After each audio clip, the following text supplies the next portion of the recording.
Human beings by nature want to control their everything and maybe even everyone in their environment to their own likings.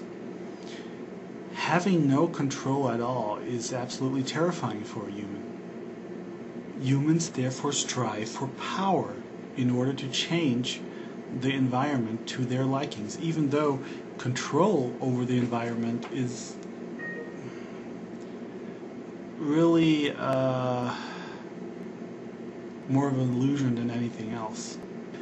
The individuals that you give power perceive that they can use this power to control their environment to their likings, not the likings of the people who gave them the power.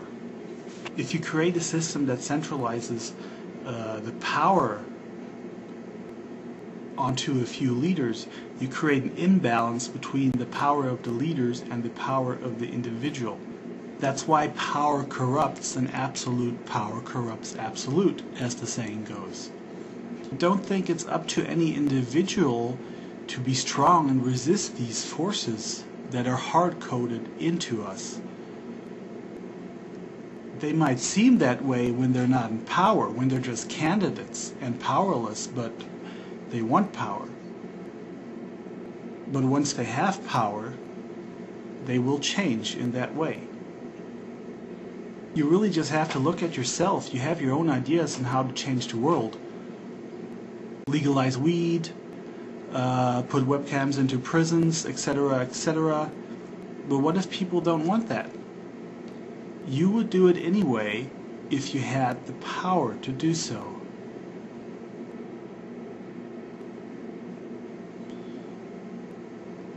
You would create the environment of your likings. And you would be 100% convinced it's the right way to go. That's all the individuals that are in power now are actually doing. Human beings are a product of their environment. But honestly, we hate the idea. We would rather the environment be a product of us.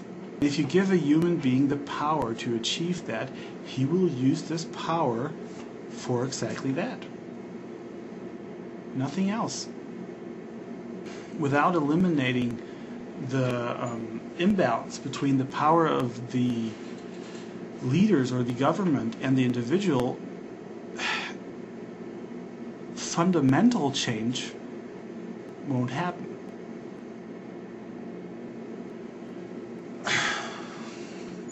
Now, one solution might be a direct democracy. I don't want to get into details now. You can check up Wikipedia for direct democracy and do your research.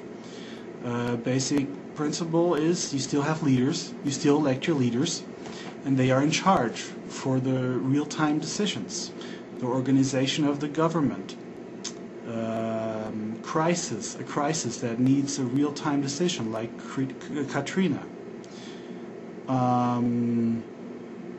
Somebody has to be there to answer the phone in any government, in any country, and that's what the elected leaders do in a direct democracy. But the long-term decisions that go through Parliament or Congress already, these are decided by the people. Now, in history, it's been always pretty hard to organize such a system, but I would say thanks to communication technology, we could probably network people into such a system pretty efficiently. But the whole direct democracy, the topic for itself, the whole thing stands and falls with one problem. A representative democracy won't just evolve to a direct democracy, because it would mean that the individuals in power now would actually have to give up freely a majority of their power onto the people. After what I've said in the first part of this video, that just won't happen. The people will have to take it from them.